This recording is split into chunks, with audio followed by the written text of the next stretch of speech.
koringlande by Hoëgekraal in die Swartland lewer gewoonlik sowat 5 ton graan per hektaar.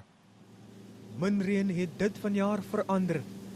Ek was baie positief oor die oes, maar September het ons geen reën gekry nie en eintlik deur die hele jaar, so ons reserves was ook laag. Ek dink ons het gehad 'n potensiaal van 5 ton per hektaar. Ons oes hier waar ons nou staan gaan wees so tussen 3 en 3,5 ton per hektaar.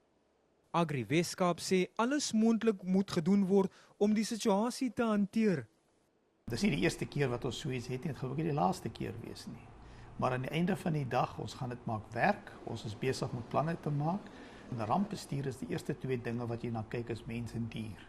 So ons wil eers daai opname kyk, wat is daar, wat moet ons maak, waar moet ons potensieel diere skuif.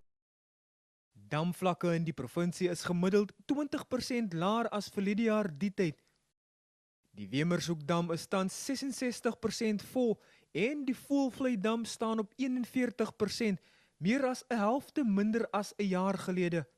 Die Theewaterskloofdam is een van die damme wat fyn dopgehou word. Dit is tans 73% vol en die owerhede is tevrede dat die provinsie se damme, veral die wat water aan huishoudings verskaf, nog op goeie vlakke is.